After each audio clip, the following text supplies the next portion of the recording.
Dan untuk mengetahui informasi lebih lengkap, sudah bersama kami di Reskrim Polda Papua, Kombes Pol Faisal Ramadhani. Selamat sore Pak Faisal. Selamat malam, Mbak. Ya, sudah malam ya di Papua ya Pak Faisal ya. Pak Faisal, hingga saat ini sudah berapa orang yang kemudian ditetapkan sebagai tersangka kasus mutilasi ini? Apakah benar ada anggota TNI yang terlibat, Pak? Sampai sejauh ini ada 10 orang yang kita tetapkan sebagai tersangka.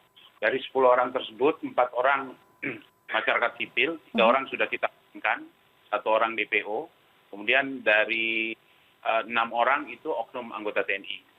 Baik, memang betul begitu ya Pak, ada 6 orang oknum anggota TNI. Kami juga sebetulnya sudah berusaha untuk mengundang pihak TNI untuk bergabung dalam diskusi ini, namun sampai saat ini memang sayang belum ada yang bisa bergabung. Kalau kemudian sudah ada sejumlah orang yang kemudian ditetapkan sebagai tersangka, bagaimana kemudian proses hukum selanjutnya Pak? Sejauh mana pihak TNI ini nanti akan ikut dalam proses penyidikan? Karena tadi disebutkan ada 6 orang begitu ya Pak ya, yang ditetapkan sebagai tersangka. Ya, dalam hal ini kan kapasitas, jadi untuk masyarakat sipil akan ditangani oleh Polres Timika, di backup oleh Polda Papua. Kemudian untuk oknum TNI ditangani oleh Pomdam. Baik, artinya polisi akan memproses hukum dari 4 orang dari tersangka yang dari warga sipil, begitu ya Pak Faisal? Iya, betul sekali. Baik, Pak Faisal, apakah sudah diketahui apa motif dari pembunuhan ini sehingga harus sampai dimutilasi, Pak? Untuk motifnya, ini motifnya adalah perampokan ya, untuk sejumlah uang dengan modus merekayasa transaksi senjata, rekayasa transaksi senjata. Kemudian setelah mereka melakukan pembunuhan untuk menghilangkan bukti-bukti, kemudian mereka melakukan mutilasi, kemudian mobil yang digunakan untuk melakukan tindak pidana tersebut mereka bakar, demikian. Oke, kalau kemudian diawali dengan upaya untuk melakukan transaksi jual beli senjata, apakah kemudian ada dugaan Pak kelompok bersenjata menjadi dalang mungkin di dalam kasus ini? Memang kita menduga bahwa korban ini adalah simpatisan dari KKB, tapi ini akan kita dalami lagi terkait dengan hal tersebut. Baik, tapi sejauh ini motif utamanya adalah perampokan begitu ya Pak ya, kriminal?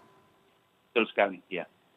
Bagaimana dengan upaya pencarian korban lain, Pak Faisal? Sejauh mana perkembangannya? Karena sejauh ini yang kami terima informasinya dari 4 korban, 2 korban sudah ditemukan dan 2 korban masih dalam pencarian, Pak.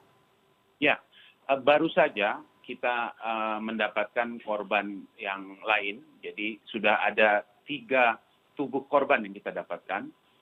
Karena dari keterangan tersangka, ini ada 4 korban ini dimutilasi ke dalam 6 karung. 4 karung bagian tubuhnya, kemudian 1 karung itu adalah bagian dari kepalanya, kemudian 1 karung itu 4 pasang kakinya.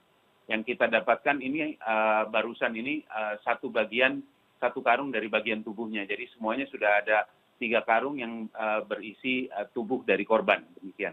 Oke, kalau kemudian sudah dijelaskan atau berdasarkan keterangan saksi begitu ya Pak ya, mengapa kemudian pembunuhan ini disertai dengan memisah-misahkan bagian tubuh korban kalau begitu Pak? Ya, kan mereka melakukan mutilasi kemudian membuang, ini harapannya dibuang ke sungai ini supaya tidak timbul ya, artinya tidak timbul ke permukaan seperti itu. Makanya dipisah-pisahkan demikian. Dalam upaya penghilangan korban begitu ya Pak Faisal? Ya. Pak Faisal, setelah kemudian sudah ditetapkan sebagai tersangka ada 10 orang, apa saja proses hukum selanjutnya? Setelah ini kita akan melakukan rekonstruksi kepada kejadian tersebut, diawali dari tempat perencanaan, kemudian tempat melakukan pembunuhan, kemudian yang ke TKP ketiga adalah tempat mutilasinya, yang keempat adalah tempat pembuangannya, dan yang kelima adalah tempat mobil terbakarnya, TKP mobil terbakarnya. Jadi besok kita akan melakukan rekonstruksi terhadap hal tersebut. Apakah 6 orang tersangka oknum TNI juga akan dilibatkan, Pak, dalam proses rekonstruksi ini? Ya, kita sedang koordinasi dengan Pomdam untuk melakukan hal tersebut.